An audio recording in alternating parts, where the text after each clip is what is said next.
Hey, you there. Thank you for watching, and welcome to Forge Alliance Forever. Today, I have a 7v7. Yep, you heard it right. It is a 14-player game here. It is a custom match here on the most amazing Neuroxys map generator. So let's go ahead and introduce our teams and our players. And with 14 people to introduce, I am going to slow it down. Probably the -3. Maybe I'll do -4 because there are 14 people. Let's go ahead and introduce our players, starting off with Team 1 here in the northwest section of the map, ending with Team 2 in the southeast. Starting off with the southernmost player on Team 1 in Rust, it is God Osiris going first land as a UEF. He is a 900 rated player. He is the lowest ranked player in the game overall and on Team 1. To the northeast, we have Shame Phoenix going first land as an Aeon. He is in Barbie Pink, and he is a 1400.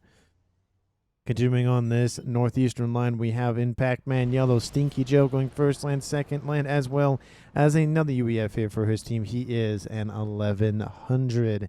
And running out the front line here for Team 1 in Tropical Ocean Blue, we have Geneva Checklist on Geneva Convention going first land as a Cyber, and he is a 1500. And again, he is in Tropical Ocean Blue. To his west in Regal Purple, we have Muisto going first land as another Cyber here for his team. He is a 1500, and again, he is in Regal Purple. In Light Oak Tan, we have Chocobuns going first land as another UEF here for his team. He is a 1300, and he's going first land. And last but not least, in the rear guard slot here for his team, it is Will-O-Wisp going first land as a 2000 rated player, the highest rated player on Team 1, and overall, he is a Seraphim, again going first land as a Chevy Crimson.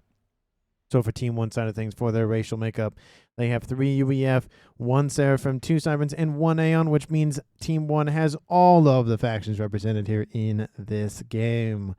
Running up with the northeasternmost player of Team 2 in Ruby Red, we have Themo29 going first air, surprisingly not first land, as a Seraphim. He is a 1000 rated player.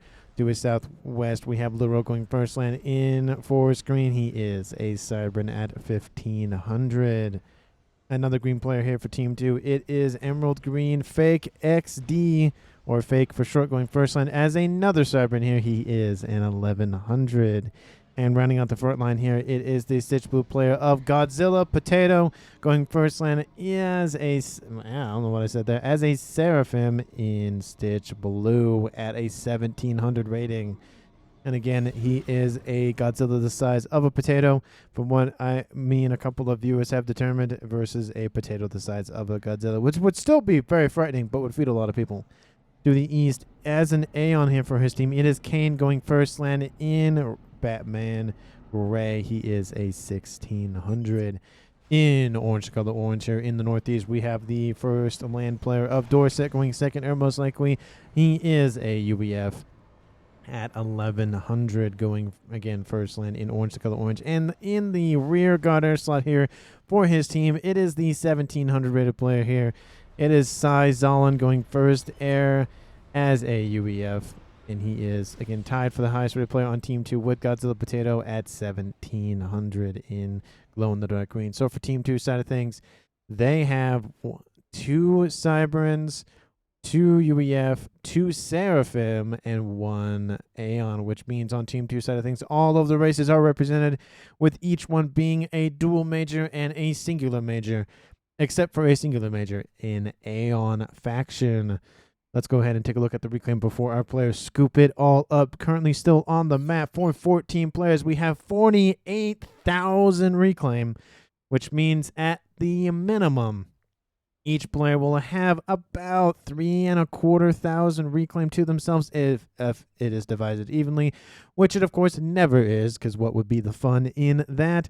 And in terms of mass point layouts, well, honestly, there's actually, for 14 people, 7 on each team, there really isn't a lot. We have a quad mechs down here, and that's not even a tri-mex. That's not even a dual mex. We have a couple one-off mexes back here. Couple more back here as well.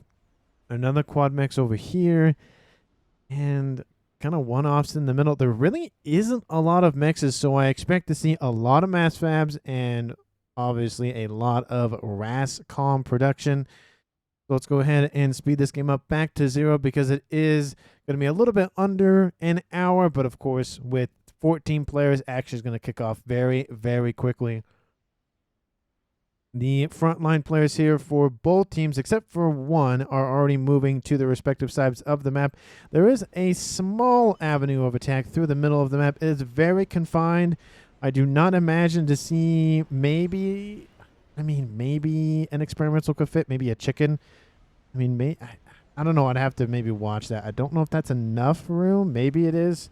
We'll have to see. There are 2 ponds on this map, so this map does have water for those that do not like water combat and hiding underneath the surface of it. They're not super deep. That's not too bad, but I don't see any strategic elements in it really. There is, of course, comms going to walk through there, but I don't imagine there'll be a lot of avenues of attack or really much of anything going on with there. Maybe a couple of cruisers, but I don't see the investment really paying off anytime soon. We do see, of course, those comms are coming in to close proximity. Oh, apologies. Godzilla Potato has not left his main base as well. So both teams have at least one player. Well, they used to have one player not in on the move to the front line. Of course, we have the middle players here. Some of them are moving. Those look like actually all of them have actually started movement orders as well. It does look like the southwestern side for Team 1 will have 3 players in their roster. On the eastern side, it's 1 at a minimum. Maybe we'll even see Stinky Joe actually go down the middle. We see the middle player here for Dorset actually moving up into that position as well. So Team 1's northeastern front line looks very, very sparse would be the word that I would use. That could be a nice avenue of attack here for Team 2. We do see Team 1 taking a very frontline position here. Shame Phoenix is sitting by. There is a Mechs that has been taken out. Bomber inbound takes out that radar and takes out that engineer. That's got to suck for that engineer's lifespan. Just wanted to feed his family, provide for them, but was killed off due to an incoming bomber. Team 1 Mechs is under threat here. It is passively regenerating, of course, with the Cybran faction bonus. But it's not going to live very much longer. But the bomber does get taken out by an interceptor nearby. There is a transport here for Godzilla Potato. Looks like he ferried off some engineers. And it looks like there's going to be some issues here with some UEF and Sarah from land factories literally on top of one another. We'll have to see how that ends up going here for both teams. Actually, I think that's between 2 different players. No, that's between... Yeah, no, that's between the same 2 teams, the same 1 team. In the northeast, we are seeing a couple of scouts coming out here from Team 1's Geneva checklist. We do see the comm of Dorset has punched his way through the little avenue and has started to provide a nice little land factory or a nice little plug. We're seeing, again, very similar things in the western side here. Team 1 is very lax. If Team 2 notices that as the game progresses, this could be the avenue of attack they're looking for in the east. But Team 1 is sending at least 3 comms at a minimum to the southwest section of the map. That is where Team 1 is going to flourish at a minimum. There is another comm outbound for Kane coming in to assist the player of Fake. So we'll see how that goes. It is going to be, looks like a comm on comm action here. 4 comms are going to intersect here pretty soon. Range being upgraded here for Shame. Going to be able to start to fire at any comms that try to come into range, of course. That is... When you're on the front line, that is the better upgrade to do first, only due to the fact that you can sit and upgrade and attack at range, not be within someone's attack range, but you can be in yours. So again, it's the whole artillery mindset of I can attack you at range, you can't, so and you can't hit me. We are seeing, again, those comms are meeting in the middle. Comm on comm action has commenced here at 6 minutes in this game. It is Shame and Chuckle versus Fake and Kane. 1 UEF, 1 Cybran, and 2 Aeon are exchanging blows. The UEF play of Chuckle actually assisting Shame with his gun upgrade, so he'll be able to speed very quickly with those shots coming out of that right cannon, or right arm cannon, I should say. There is a nice little T1 radar coming online. That will not last very long, unfortunately, here for Team 2's Fake. And Shame looks like he's just going to walk down both Kane and Fake. XDs, almost 7 minutes in this game. We might see an early ejection or even a double ejection here in this game. Godzilla is coming in to meet God of Osiris here in the southwest corner of the map. Chuckle actually falls back a little bit and provides a nice T1 land facility. He should be pushing, but again, both of these comms are non-upgraded, non-veterancy, which means they don't have any sort of bonuses for HP or damage, whatever the case may be. Fake XD is trying to make his way out of range. Of course, the downside with killing off a player this early on is you just give somebody else a dual base. So it is a catch-22 of, do you go for the kill, or do you let that team just have that player still alive? It is definitely a risk and reward with that kind of mentality. But when you can kill off one of the highest rated players in the game, that is definitely worth the value. It just depends. We are seeing Fake trying to establish a frontline facility, but just gets batted down by Shame's gun, speed, and range comm. We do see damage range coming on for Chuckle Buns as well. This is going to be a nice sort of exclusion zone here for Team 1 on this southwestern side. And they are starting to push a little bit south, which means we might see an entire cut-off of Godzilla Potato. And that would be a huge win here for Team 1. Securing an entire corner of the map less than 10 minutes in would definitely lead to the, favoring Team 1 at that 20-25 minute mark of winning the game. At that point where I like to ask what you all think who's going to currently win. Speed and range going down here for Geneva. Checklist. Themo trying to push forward with his non-veterancy commander. He is a Seraphim, so he gets 11.5k thousand. We do see Literal is standing by. A nice group of units coming back and forth. Would be a nice time to push and try to claim this section of the map. But Geneva Checklist is holding the front line for a period of time by himself, which is huge. One player holding off two players. Definitely the better end of the deal here for Team 1. Literal is going for his gun upgrade as we speak. Speed and range. We see Stinky Joe going for damage and range. How is the southern side progressing? Well, looks like Team 2 has a nice Spectre gunship out, causing some mayhem. T1 AA facilities have been established to try to deal with these bombers and the gunship. But still, Team 1 is pushing. God Osiris is pushing back Godzilla Potato here in that southwest corner of the map. He has to be very careful because if he extends too far forward with the gunship support, that could be an early evacuation here in this game for Team 1. Speed and range going down here for Team 2's Themo as well. T2 on the way here for Moristo. Everyone's getting upgrades this game. The only player who has not left his main base is Team 1's air player of Will-O-Wisp, just ecoing up, trying to get that upgrade finished quickly. He's going for T3 at 9.5 minutes, which means he'll be finished before 11. Team 2 has already finished their T3 air facility upgrade. Sizalin, that is a huge advantage. He needs to go for Bomber. He's going for, of course, T3 Engineers to go for his T3 Pigeon, and then he'll maybe go for Bomber. That is huge.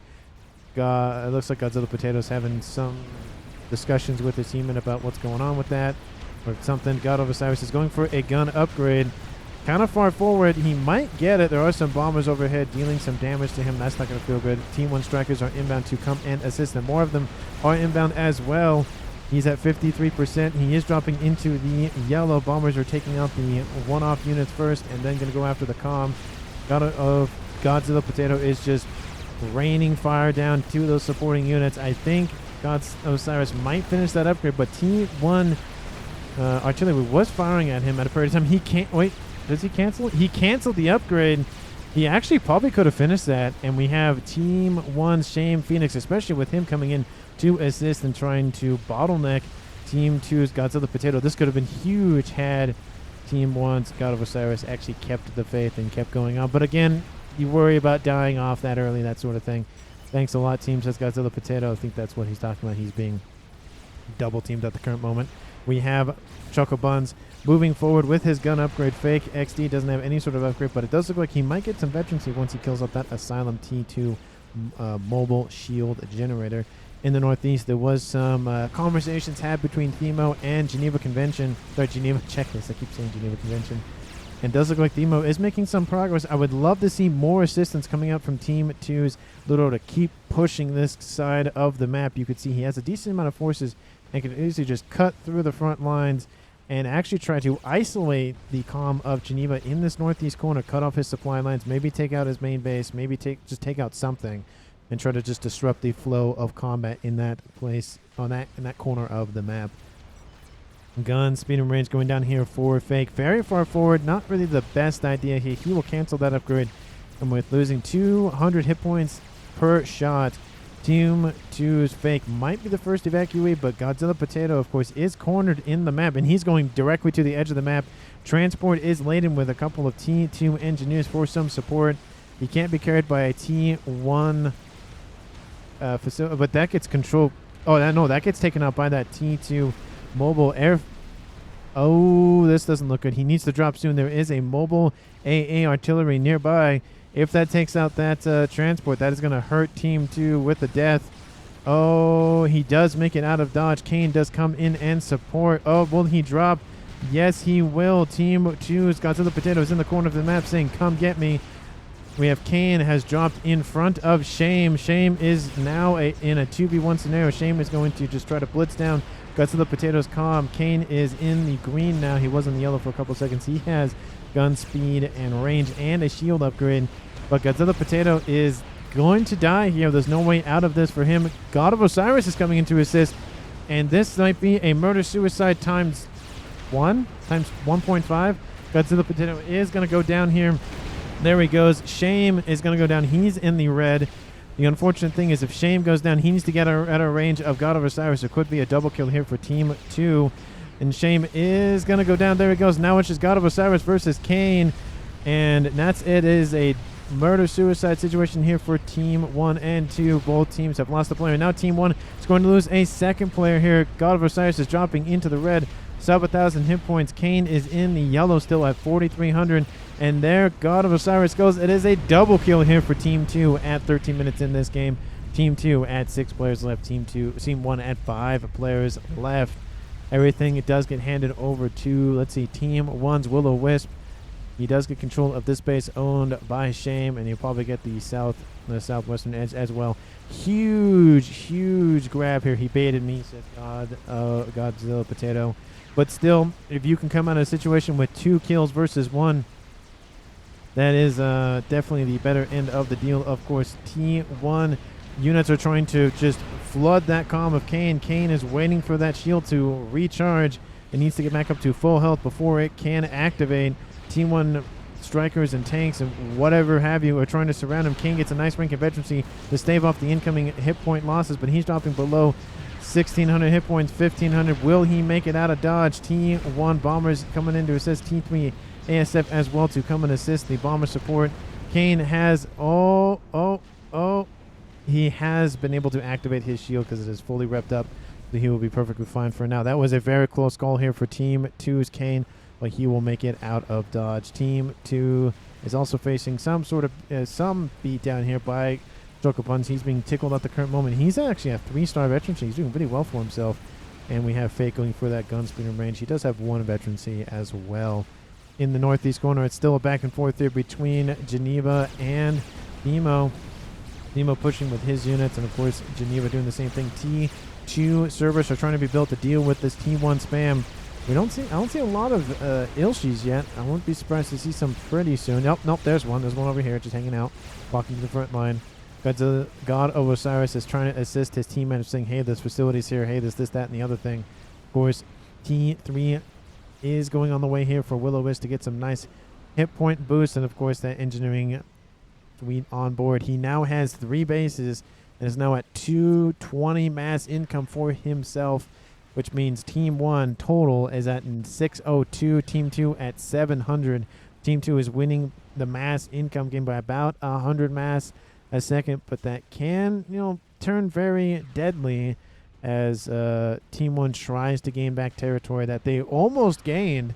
Had one of those players, had God of Osiris or Shame, survived that encounter, Team 1 would be pushing this corner right now, but they're in a very much defensive mode. Definitely did not see that coming. Kane with that drop in. Definitely, if nothing else happened, if the game ended right now, he'd be MVP right now. But, the game can change as time goes on. Team 1 traded a 14 and a 900 for a 1,700 on Team 2. Don't know if I would like that exchange, but, it happens. So, nothing you can do about it at that point. It does look like somebody heard me from the ether. Literal is pushing his forces a little bit forward. now that Team 1 has lost a couple of players. Team 1's Moi needs to get involved and start shoring up these defenses. The last thing he wants is for these little forces to come in and punch through Geneva and either close him off or continue on to Stinky Joe or even his frontline base, whatever the case may be. The Team 1 has to be very, very careful of any sort of leakage going on, or it could be deadly here. Team 2's Dorset has pushed very far forward, and that Triad is having a very hard disagreement with that land, trying to get a nice angle, but just can't seem to arc it far enough over to be able to do something. Team 1 is holding position for now, but Team 2 does have the advantage in the middle. Nice stealth field gen online to be able to shield any sort of nonsense going on here for him. Team 1 doesn't really... Oh, they know some. I think there is an Omni. Yep. No, that's T2. That doesn't have a Omni sensor on board. At least don't have anything on board. No, it's just radar and upgradable. Yeah, they know what's going on down there. The stealth field isn't super useful, but Team 1 is being pushed back by Kane once again. Fake is coming in with the assist as well, but Kane is driving those forces forward. He has some Ilshis in the mix. Very, very powerful units, of course. I constantly tell anyone and everyone and their mother and their dog and their chicken to build, if you are Seraphim, or even if you can get a hold of Seraphim, always, always, always, always, always, even if you're in T3 stage, even if you're in T4 stage, this unit right here will pay dividends for eternity. So very, very important unit to build. And he is an Aeon Com leading Seraphim units. Deal with whatever jokes or comments you want to make about that. I don't know any off the top of my head, but there probably is one. Another player on Team 2 has gone for air, and it's Team 2's Dorset. He's in the middle of the map just causing some chaos and hanging out. And he's going to support the air player. And another T3 air facility coming out here from Team 2's Kane. So 3 players on Team 2 have gone T3 air. Huge advantage here in this game at 18 minutes. Team 1, well, they do have one on the way here. But it does look like it's only one player here on Team 1 has gone for air. But, of course, that one player does have 3 bases, so there is an advantage in that regard. And the air is starting to spit out some T2 units as well. But Blazes versus Ilshis, I will bet on the Ilshis every single day of the week. And you can just see them just start ripping through those Blazes. These Ilshis have more health. They're just annoying. They don't float. Blazes have that advantage, but they have a lot of other advantages. Chucklebuns is coming in, taking out a couple more Ilshis, getting a lot of veterancy at 4-star now. T1 Bombers coming in to try to deal with that common, push him back, do a decent amount of damage to him, but not a whole lot. He can easily spam up maybe a T1 AA group and be able to deal with that. But a counterattack coming in from the northeast there from Team 1's Geneva, assisted by some bricks out from Moi, going after Literal's forces here. Looks like they have been defeated. Literal had his chance to push in, probably waited a little bit too long, as evidence on screen. That has caused his front line to collapse, and now Team 2's Nemo has to pull all of his units back to be able to assist with mop-up operations and closing off any sort of reinforcements. And Team 1 has a nice breakthrough. They lost a lot of momentum here in the southwest. They needed something like this to start driving more attention to this front line here for Team 2 to, again, pay attention and divert resources that way. But there's a lot of chatter going on here in the southwest corner of the map. Of course, we have Chucklebuns has completely retreated off that front line position. Has had to fall back. He has some Titans now online to be able to assist in protecting his commander. And Team 1 really needs something to really, to solidify these forces and front line. Team 2's Dorset still hanging out. Could probably push a little bit, but of course doesn't want to overextend and be strat sniped or gunship snipe, whatever the case may be. But that attack is still going out here in the east. Uthashal is spammed up for defense. Looks like they took out most of those units now. But a couple more bricks are inbound to just sow some chaos. A lot of mechs, a lot being 3, we're taking up, but a lot of facilities are gone as well. A lot of production facilities are down. The ability to replenish units is not depleted, but diminished. Nice firebase here for Thema. Would like to see... Is there an AA gun in here? I see stealth, see missile defense, the artillery. I don't see any AA. Definitely an AA would be very nice to see. At least 1 or 2 just for some defenses against gunships, whatever the case may be. And look at this. Team 2 almost has control of the actually, they have control of the entire southern edge of the map and are now pushing northward. Team 1's Will-O-Wisp has his work cut out for him. 21 minutes in this game. Team 1 at 5 players left. Team 2 at 2 players left. Team 1 at 1,000 mass income. Team 2 at 1,100 mass income. Let me know down in the comments who you think is going to currently win. Again, hit the like button if you've enjoyed the cast so far. Share this video with anyone, everyone, and especially your pets. Subscribe to the channel if you haven't done so already. And again, thank you so much for watching and continuing to watch as I continue this cast of this most wonderful game that is Forged Alliance Forever. One brick versus some broadswords, or a couple of bricks versus some bricks. Broadswords definitely will take the broadsword end of the deal every single day. Rhinos are retreating and more bricks coming into the east. Where is the AA support coming out from Team 1? I mean, broadswords are pretty heavy, and Moisto is defeated by Dorset. Hold on. Let's pause this for a second. Let's see. It's probably sniped. Is there a missile there? Oh, yep, he got sniped. Yep, look at that. A quad missile battery using a mechs to reduce the mass cost of building missiles. That has got to hurt Dorset. Not Dorset. Moise probably stood too long. And yeah, there's no reclaim or whatever the case may be. So those were definitely missiles. So Team 1 loses another player in this game at 22 minutes in this game. Team 2 at 6. Team 1 at 4. Remaining players. Willowbus gets another base here. And again, the more they give, good job, says Literal. Yeah, that was a really good snipe here by Dorset. And he's just been sitting there hanging out. He hasn't been bothered, just kind of hanging out. Team 2 is definitely appreciative of the fact that they took out another frontline player. So it's essentially Mui is gone. Willow is essentially the front line with some assistance from Stinky and, of course, Geneva in the east. Geneva doing a decent amount of job. It's keeping Timo back and has actually forced him back as well in general. It looks like he's not going to fall back entirely. Team 2 is still trying to shore up defenses in any bleeding spots. But Team 1, it looks like they are fighting back with a vengeance. Lots of Titans, no AA support. That's definitely a miscalculation in that regard. But a separate attack commences from the west.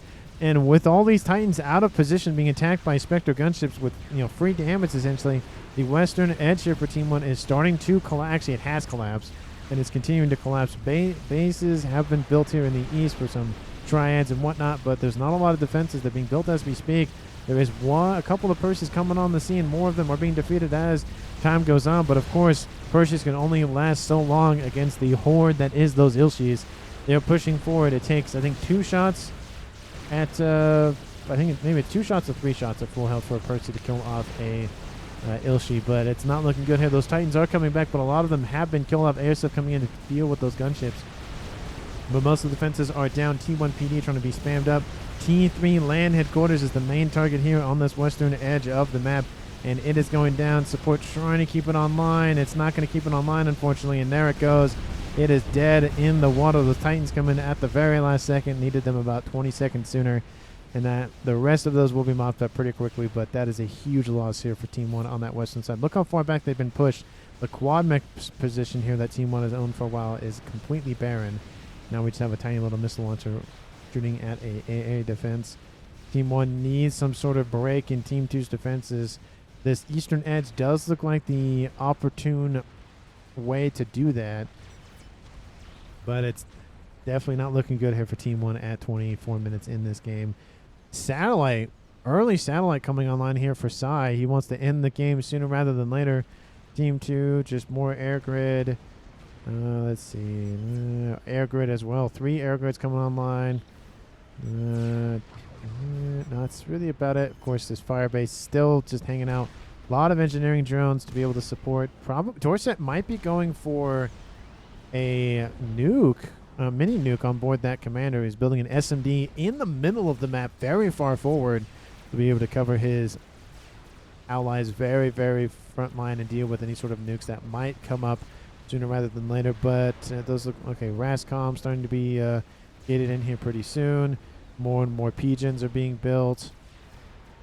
Let's see, engineering station up here. Maybe we'll see experimentals coming out of that. Ras coming online. Yeah, not really any. Oh, there is one experimental here for Team 1. It's a Monkey Lord inbound here against these Ilshis. Very good unit to take out a lot of, like smaller units. It can deal with a decent amount of T3, but it suffers from the fact that it has to be close enough to deal the most of its damage from the laser. The Ilshis, on the other hand, are weak enough where that laser kills them in a couple of seconds, so it's not a huge issue, unless the Ilshis, of course, are surrounding units. or surrounding that monkey, but that monkey should be perfectly fine, and we'll get some nice veterancy out of that.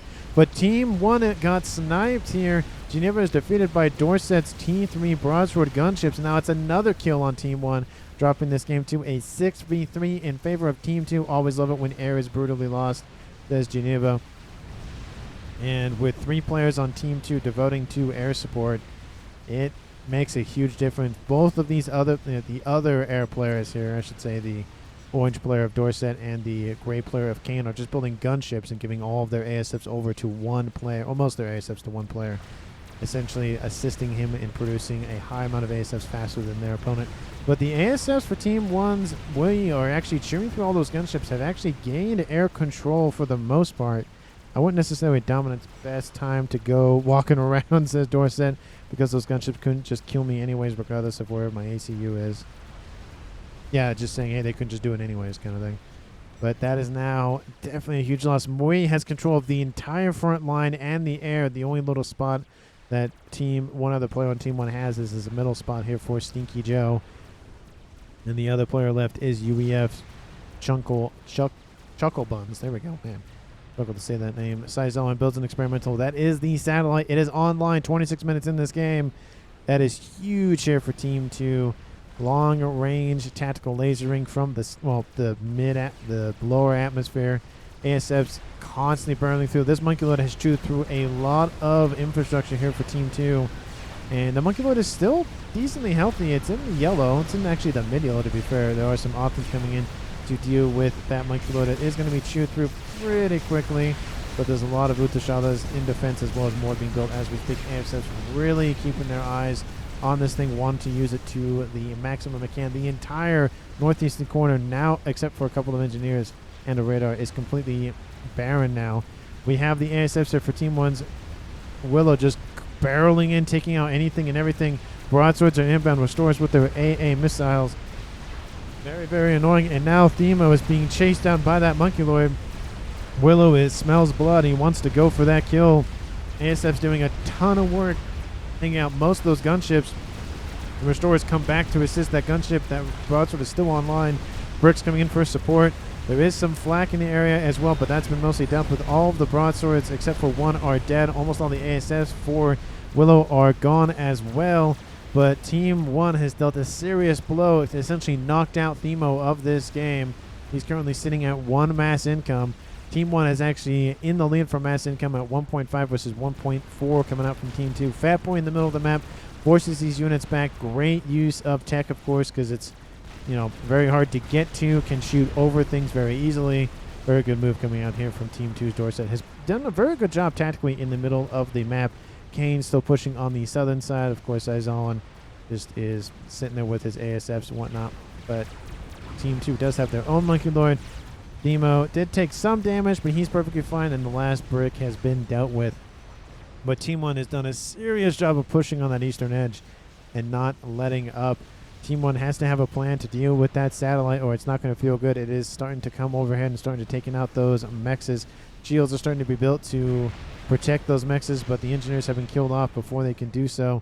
Lots of Team 3 SACUs are starting to be just thrown everywhere from these gates and hauled off to who knows where to be able to fight or build or do whatever the case may be.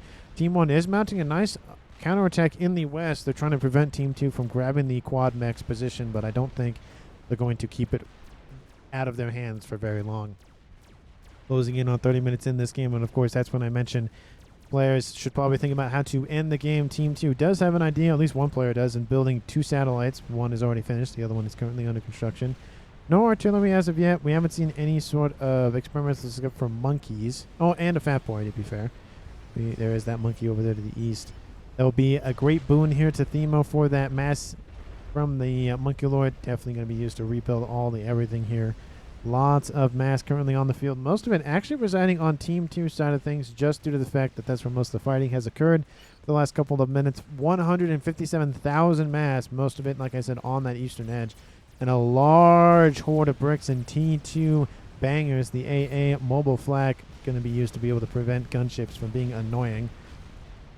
We have some ASF starting to be built up, but a nice ball of Restorer is going to be very, very deadly here as time progresses. The longer that restore ball is left alone and not whittled down, the harder it is for Kane to lose the air superiority. And it's gone back and forth. Team 1 has it. Team 2 now has it. And it's not looking good for Team 2. Multiple groups of ASFs and those restorers are inbound to the west. Experimental online. It is a Colossus. And it's moving eastward very interestingly. Maybe he'll just shove it through the middle. I want to see if a unit can go through there. I don't know if the Fat Boy can, but we'll have to see. I don't see any sort of... There's a Ravager online. There's really nothing else. And, of course, Team 2's Dorset using the mobile factory part of the Fat Boy to produce some sort of unit. Looks like he was producing some shields and then some T3AA. But those restorers coming in a little bit, taking out some units, and then retreating back. We even see some combatant preset commanders here. And another... That is a second Colossus. Never mind. So now it's over here for guard duty. Team 1 building their own Fat Boy as we speak as well. Nice air grid needs to be shielded just a little bit more. And we see the mass assassination starting to occur here for Will-O-Wisp by that satellite laser. Duke coming online here as well.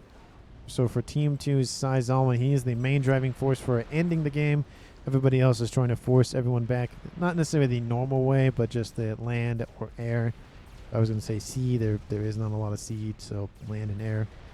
Those look like those restorers are moving up the middle of the map. They're going to map coming into a decent amount of shields and some T3A, but a lot of shield, but T3AA flat, T2. No, there's some Cougars in there. They are inbound. Fat Boy pushing as well. Here come those restorers. They are inbound. There's not a lot of defenses here in terms of AA, but you know some of those gunships are going to be shot down by Flak and T3 Mixer. They're going after the AA, of course, because that is the main threat to them. There's actually not a lot of them. ASFs inbound here from Team 1. Stinky Joe, he has his own T3 air facility, and he's building a Fat Boy as well. Both of the UEF players building Fat Boys. And those restorers going back and forth, trying to stay out of range of a lot of those ASFs and AA defenses. Fat Boy is staying perfectly fine in the middle of the map, just not wanting to move very far forward. More SMD are being built to defend that Fat Boy, of course. Colossus is going to start charging through the middle, and we might see that Fat Boy squeak on by. Is he thin enough to be able to fit? We'll have to see. Squeezing into tight places. That'd be a nice little shot right there. You can't fit, guys. Can you widen the road a little bit? Trying to fire into that Colossus, and no, looks like it's retreating. We have ASF, and that Colossus is coming in. It's barreling down. It's not stopping, which means that Colossus can fit. That Fat Boy either didn't want to go or was too fat to fit. Unfortunately for Team 2's Dorset, he's going to lose his Fat Boy, and that is a huge gap here for Team 2. A whole bunch of restorers are inbound to deal with that Colossus, but it's not going to feel good. Missiles are inbound to deal with some of those supporting units. We'll try to take out some Perseus. They actually take out 2 of them. Nice snipe by that missiles. They punch through the shield. Lots of forces in the west here for defensive measures. Team 1, do you have a plan to end the game? So far, no. Oh, no, there is a disruptor, and it's almost done. Very big moves here from Team 1's Willow. Wants to end the game because he knows the longer it goes, the more likely he will not maybe lose entirely, but the greater chance that he will lose. And Team 2 built up more nonsense. Second laser is currently online. Of course, that disruptor needs more shields because 2 lasers should be enough. The Colossus does end up dying to those restorers. More AA is being built. Team 1 AA, T2 and T3 trying to be spammed up as quickly as possible to deal with this. ASF's here for Willow being shot up by a ton of missiles that just just secondary missiles coming in to deal with it. They are charging forward. They see the danger. Laser is coming in to assist with taking out those air defenses. Looks like most of those restorers are dead, and it does look like Team 2's Dorset will be able to be fine for the time being. We do have Literal hiding in the little pond here in the east. Team 1's Willow is pushing and is building a huge brick wall here in the east. I don't see... I see AA and bricks. That's it. I would like to see maybe some T3 AA, but, with a lot of gunships running around, I feel like the flag definitely is the better choice. The restorers are moving northward, but as time goes on, more and more air defenses are being built by Team 1. Groups of 3 or 4 constantly being built by one of Team 1's middle players of Chuckle Buns. ASFs just charge in to try to take out more of those restorers. Restorers are pretty chunky compared to the ASFs. 2,200, of course, versus 6,000, so more than double the HP, almost triple. They're now going to come into this space. More AA, of course, as being built as time goes on, forcing the restorers into a bit of a kill box scenario here. But they are going to try to go after this shield. They look like they're low enough to be able to go through the shield emitters, but 4 T3 AA defenses are online. They're going after the shield emitter first. That is definitely the best thing to go after. ASF's coming to assist. Now the broadswords coming in to assist as well. Most of those restorers are dealt with, and now it's just broadswords. Broadswords have the highest DPS in terms of air to ground. Restorers are better known for their air to air damage. In this base here from we will go down. Most of those gunships will go down as well, but the damage is done more just essentially piercing some of that armor, constantly having some chinks and some bends in that front line. And yeah, it looks like most of actually all of it's gone now. There are some one bouncer nearby to be able to take out some of those gunships, but again, the damage is done. T3 mechs are being killed off as well. Definitely will hurt the eco. The first disruptor is online. Second one already almost 10,000. It is already a third of the way there, targeting the air grid. It looks like, but the air grid is pretty shielded up here for Team 2 Sizolan. Of course, he has his 2 satellites to shield, as well as the Duke he's building, and more T3 heavy shields are being built to defend that emplacement. Gunships now wreaking havoc across the map here for Team 2's combined air forces of Kane and Dorset. And more of these T3 bouncers need to be built, and here comes the front line or back line facilities just being constantly hammered by Team 2's gunship. I don't have Mega. I do have a Mega. What? Where is it? I don't know what he's talking about with. I do have a Mega. He has a chicken almost done. I do not have Mega. Oh, okay. Mine is coming, says Fake, and Fake is moving in to assist with that Mega. Large group of forces now pushing back Team 2's front line on that southern edge. And now the mass assassination is commencing against Team 1's Mui. Mui is producing how much? 1.2k mass income, more than any other player on the entire team, and more than half of Team 2's entire income, and Team 1 as well. So again, that is the downside with gifting, well, air quotes, having all that mass, all that infrastructure essentially handed to another player, is he can really, jumpstart the deco very, very quickly. Second disruptor is almost online. Needs more shielding. Most definitely needs more shielding, especially with it being very close to that front line with all those restorers. More and more SAM sites are being built. T3 AA defenses trying to expand up as quickly as possible. These facilities trying to produce those bouncers, but they're just being ripped to shreds by that horde of gunships. And again, that coverage of T3 AA is being built up very, very quickly. They want to chew through it as fast as possible. To look at this, just 1 facility down, 2 facility, 3 facility, 4 facility down. And more T3 defenses are down. This group of gunships essentially will be killed off for the most part. It will not make it home. Oh, they could make it home if they go west a little bit and then south, but the rest of those ASFs are inbound to deal with those. And look, there is the order to evacuate, but I don't think they'll make it out of Dodge. Second disruptor is online. Shields are being built as we speak for defensive measures, trying to target that air grid here for Team 2 Zyzolan. But now 2 artillery puncturing those shields. Not going to feel good. One goes really wide. But of course, as time goes on, more and more shields are being built as well. There are some strap bombers being built in the interim as well to probably target those artillery emplacements. But Team 2 has a couple of monkeys on the eastern side. Does that get adjacency? It does get adjacency bonus. Interesting. Decreases the energy cost. There is a Duke coming online here for Team 2's Dorset. Don't see any sort of other measures. I kind of expect to see an emissary at some point, but in the south, the attack has commenced. The counter to the counter attack has commenced. Team 2's Fake pushing in with his crab and supporting bricks. Preset commanders are going down. Those bricks are going to be able to kill off that fat boy very, very quickly. Purse is coming in to try to assist with defensive and evacuation measures, but that fat boy is DED, and it was building a Percy on its back. Oh, fire does target more of those supporting units first. Oh, there it goes. Okay, so don't let the fat boy escape. And Team 2 reclaims that southwestern corner. More and more restorers being constantly pumped out, and strap bombers as well. Going to be very deadly here for Team 2. Here comes more group. That's a squadron. Well, that's almost a squadron. That's almost 2 squadrons of strap bombers. So, squadron is 12. A wing is 6. You can have essentially two wings for one squadron. You kind of think of a wing if you split it down the middle. You can have two wings like a bird kind of thing. I don't know where the word squadron came from, particularly, but obviously wings. You know, birds have two wings, so one on each side, kind of thing. Huge base in the east, bunch of bricks. There should be a ton of AA support. There's flak. Would like to see some stationary ones as well, but the third, no, there's only two. Oh no, there's the third one back here. So another artillery is being built as we speak. Team 1 is just hammering in that artillery. Lots of mass being assassinated, of course, as time goes on. Does look like there was some sort of damage to that air grid here for Willow. Another satellite, actually one satellite, another one coming online here for Team 1's Chocobun. She's trying to fight back in that laser game as well.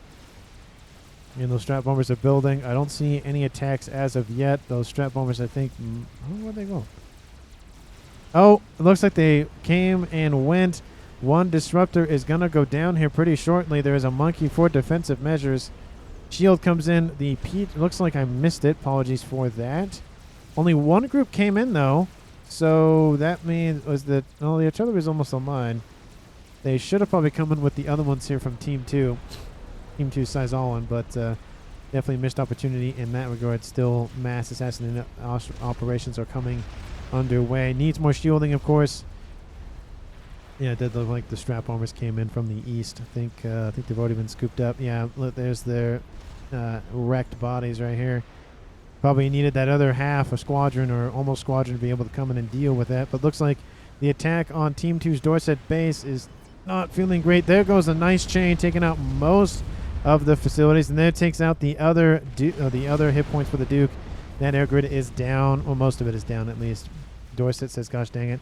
But he has a nice T2 Klinkhammer base down here in the middle. It's going over the water, trying to target that one little engineer floating, doing some dancing on the water. Doing some surfing on the water. Another satellite built here for Team 1's Chocobuns. Oh. Explosions? I heard explosions. Where are explosions? In the west? Maybe. ASF's just being constantly chewed up. Team 1 or Team 2 not really getting a whole lot of groups of ASFs. It's mainly just a couple squadrons, and then you go in, kill something, or prevent something, and then the other team builds another set, and then it's kind of a rinse and repeat sort of thing. Oh, PGen almost down. PGen is almost down in the middle. That's not great here. A lot of PGens are severely wounded. One blows up. It's not going to feel good. ASF gets killed off, and there goes a half of that air grid. Oh, the satellites are unprotected. Taking out the emitters first.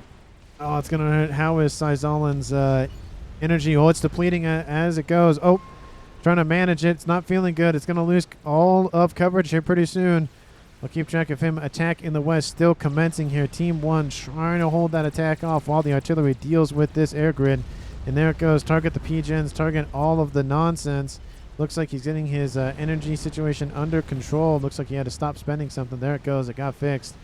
But still, a lot of damage was inflicted. Both satellites still online for the time being. But Sai is really suffering here. Maybe he got some donations from a teammate, whatever would have you. Or he stopped spending on something, whatever the case may be. Push in the west, still going. Colossus is standing strong, but there's a chicken and a crab coming in. Crab has the better range, of course, is going to target the Colossus.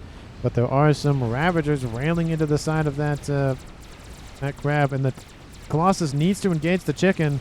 That is not going to feel good as time goes on. Of course, Fatboy moving in to assist as well. Third satellite, fourth one coming underway. Team 1 trying to hold in. Their third disruptor is online, and that is huge for Team 1. That is a lot of long-range artillery. That base is not feeling good. Both of the satellites are down. The Duke is severely wounded. Of course, teleporter coming underway here for Sizolan. He's UEF. I don't know what he'll do with that, but we'll see. Ravager still railing into that crab. Does not kill the crab, but this frontline base is going down. Team 1 bringing in more support, but this western side is collapsing. Eastern side does look like the attack is starting to commence, but crab versus crab, and there's a monkey that cannot engage because it's hiding behind a wall. Not a wall, little mount. Crab is trying to retreat. The shields around that crab were enough to hold off enough to be able to force that crab to retreat. More shields are being built for defensive measures, as well as T2 artillery, those Gunthers. And that FAF board comes in to support.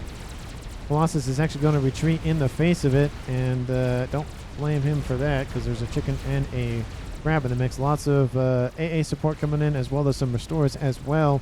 But I feel like Team 1, even though they're losing a lot of territory on that western side, 3 disruptors online is huge for Team 2. They've neutralized Zyzoan's forces for the time being, and now they're going after other things on the map. Disruptor coming online here in the middle of the map. Not a lot of shielding, especially under 3 artillery. And there it goes. Was commenting you didn't have a lot of artillery. Oh, and there goes the rest of those. Oh, that's gotta hurt. Oh, that hurts. All those Rascals going up in smoke. Oh, Team 1 is inching forward as time goes on. Team 2 was in the lead for a very long time, but I think they left Team 1's Mui alone. Not Mui, but they left Willow alone just enough. Another Duke, another T3 artillery in the form of a Duke coming online. I don't see any sort of YOLOs. I don't see any sort of that kind of game plan, but I think with 4 lasers and soon to be 4 artillery, I don't think it'll matter. The chicken ends up dying off in the west. Not much mass is currently still on the field. We have 439,000, enough to make anything you want in the game and then some. Satellites ripping through all of the mass income for anyone and everyone they can get their hands on. Artillery coming in for the east, taking out Team 2's Literals bases. And Themo trying to reestablish himself, doing a pretty good job coming back in this game. Some players would have just control K'd and said, nah, I'm done. But he said, I'm good. Those look like that monkey is just sitting there trying to use his gun to take out the shield capacity on board that the shield emitter. But ground firing, trying to go to the edge of the map to try to keep that shield under under full capacity. Well, GG, says Literal. There goes his base. He has a couple of more facilities for now. The P-gens are suffering right now. Oh, there it goes. There goes that one. There goes that one. That's a lot of P-gens. And how's Literal's energy income? Still fine for now, but isn't going to be fine here pretty soon. Does look like the Duke is still being built here by Team 2, and he's building another satellite on top of the old wreck. So he's trying to come back in this game. Fakes all the way back here, trying to evade any sort of nastiness. And artillery fire actually now raining in on the crab itself, because the crab hasn't moved in a while, and that's not going to feel good. Actually almost takes it out entirely, and the crab comes in range of the other crab, and there it goes. It's dead. Oh, it kind of forced the hands of Team 2's Little to push forward a little bit. That is hurting. That is just pain. And that Duke is almost online, yeah, with 3 disruptors. The other set of strap bombers should have gone in with those ones and just dealt the final blow to that artillery. That's one of the only reasons why Team 1 is still in this game, is because of all of the artillery raining in. Now we have a chicken and a crab versus 2 colossi and a FAF. Sorry, 2 FAF boys. Definitely will side with Team 1 in this exchange, of course, with those vacuum arms of the Colossus soaking up all of those T3 units.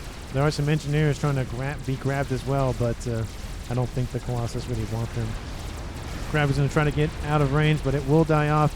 First Colossus dies as well, and now the chicken is going to be the main target of opportunity here. It drops into the yellow very, very quickly. Colossus might die as well. Restores are coming in to assist. Lots of AA has been built up in the interim. They don't die. They don't last very, very long.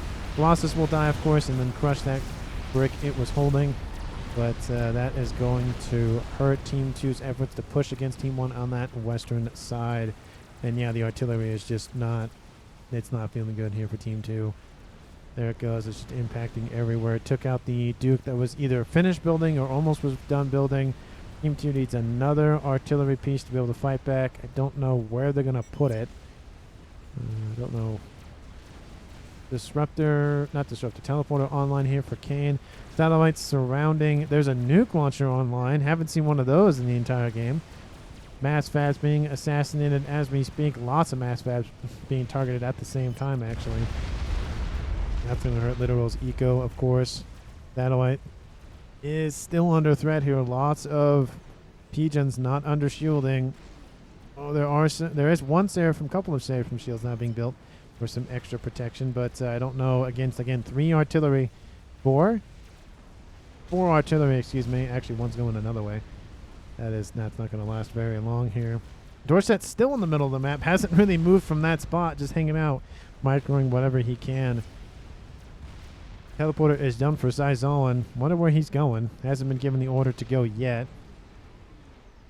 I know Kane has teleporter. Maybe they'll teleport in. Oh, those look like Kane is going to teleport after he finishes that upgrade. Gonna go after... Oh, it looks like a missile base up here to the northwest. We'll have to check on to that. Satellite overhead going after Willow. That's not going to do much against those stealth shielding, unfortunately, here. He's building a bug as we speak. Again, 4 artillery raining in constantly. It is keeping that one satellite online, but it's probably draining the eco of Team 2's side. Oh, he's going to move in as well. He's going to assist in the construction of missiles. Both comms are doing this. Let's see if it works out for them. I think both of them have issued the teleportation soon. And there it goes. Sensor package is coming online. Teleporting has been initiated. One of them is already there. Does Team 1 notice is the question. Team 1 does see the comm there. If they're paying attention, that is not going to go well here for and then it goes away because the stealth. But Themo is defeated by Will-O-Wisp just due to all of the artillery raining in around him. And that Shatter Shield T2 Stealth Field Generator is coming online. Missiles are being built. The teleportation has finished here for Kane. Both of them are over here. It is a dual teleportation play. Will they see us, essentially? Let's sell this game just a little bit so we get a nice little view of, you know, look how close they are to this facility. You can see them flying off in the distance. Yeah, I mean, maybe it'll work, maybe it won't work, but, I mean, you can always try, of course, because, I mean, the harm in trying is that you die, but we shall see. All Team 1 has to do, they don't have an Omni in their base, so that's definitely something. Literal is defeated by Will-O-Wisp just due to the units coming in from the east. This could be, if Team 1 does lose Willow, it might be the saving grace that Team 2 needed. 2 comms have been devoted to this. If Literal is under enough shield protection, he's building more and more as we speak. Either he feels like he might be trying to be assassinated. It's now a 4v3, by the way, in Team 2 versus Team 1. And those crabs are moving in. There's really nothing to defend against them for Team 2. Missiles are being built up constantly. That's a lot of missiles. They need to issue the teleportation push, says Moi, and somebody is pushing in the southwest. We have 5 Fat Boys, 1 Crab, and a Colossus.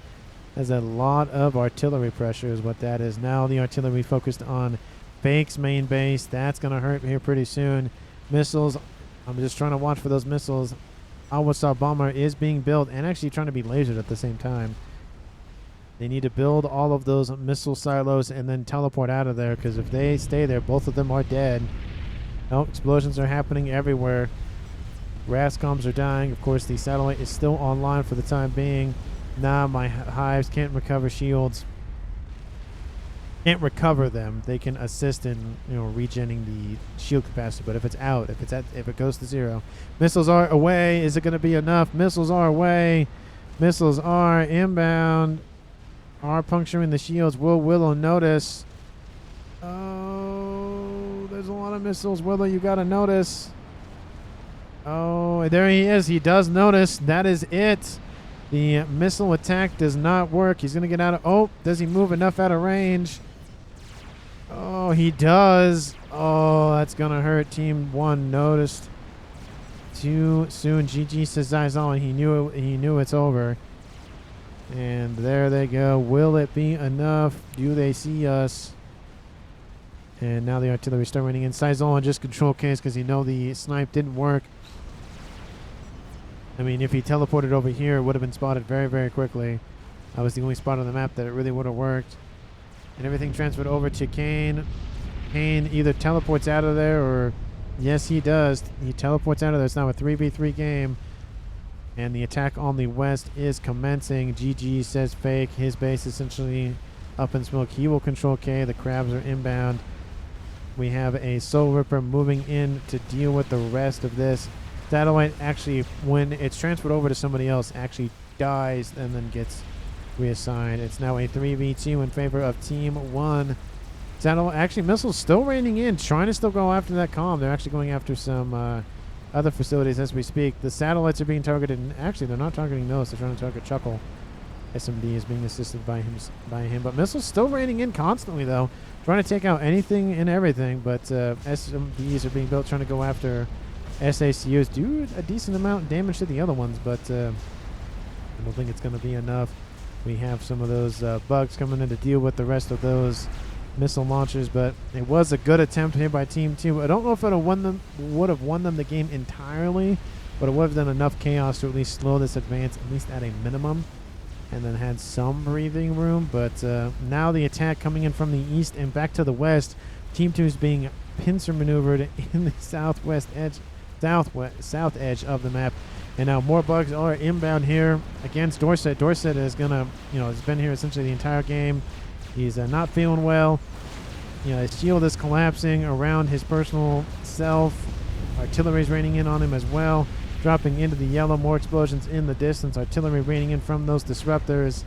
And there he goes. He is DED, leaving Kane as the last surviving member. My secret plan will crush you, says Kane. And he's building a Colossus. We'll take another 7 minutes. Let's just speed this process up just a little bit. I'll speed it. I'll zoom out a little bit so you can see the just collapse of Team 2. I am going to focus on Willow just due to the fact that I want to see when he notices him. You can see just everything raining in. Lots of those Soul Rippers taking hits. Nope, still hasn't noticed them yet. Spy plane's going just south of that position. Oh, nope, don't see him. Yeah, just the collapse of Team 2. They had it for a long time. Oh, he was spotted. He is spotted. The legendary Willow. It was an honor, says Stinky. And says, happy face. Pings to Gudo down by Moy saying, hey, there's something here. And that is going to be it. Go back to observer mode. Kane was committed to it. And the stealth field generator has been destroyed. And now spy planes move in to see what's going on. And Dan, you found me. Oh, sorry, darn, you found me. Oh, did the Control K bombing move. Oh, that's got to hurt. Choco Bun says nice. Yeah, that was definitely just not a slap in the face, but just a nice little way to end the game. Just Awasa Bomber, Control K crash damage kind of nonsense. That was a very interesting game here. Team 2 did a lot of damage to Team 1, but again, good example of Team 2 killed off a bunch of players. Team 1, because of, full share, Willow gained all of those units, all of the mass, all of the everything.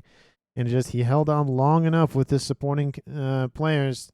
Built a decent air grid, but the artillery really is what brought his team back in the game. Was building a Mavor, because they were building a Mavor, because why not? Second Duke was built. But again, once Team 2 had an opportunity, had, again, those other strap bombers come in. Sorry, I missed that strap bomber incoming. But had the other set of strap bombers come in and assisted, it would have been enough to at least take out at a minimum one of them, if not both of them. That would have been a lot of time that Team 2 would have been able to be able to rebuild, reshield, protect themselves up, but it just wasn't meant to be, unfortunately, here for Team 2. Let me know down in the comments how you felt about the game. I mean, Kane did a very good job dropping his commander in and getting that murder-suicide double kill situation in the southwest. Opened a lot of doors here for Team 2 on that southern side. So he did a very good job. Was definitely a risk, but it was a calculated risk at a minimum. Dorset did a very good job as well in the middle of the map, just being very annoying, getting a nice snap on Mui. But again, it contributed to Willow getting a bunch of stuff and whatnot. Kane also did a very good job with just constantly being annoying with restorers. And Dorset, of course, with his broadswords. MVP, MUP. I mean, giving Willow a bunch of stuff is never a good idea. So, I mean, he was the driving force for the game. So, for Team 1 at least. So, AB MVP for him. But MUP definitely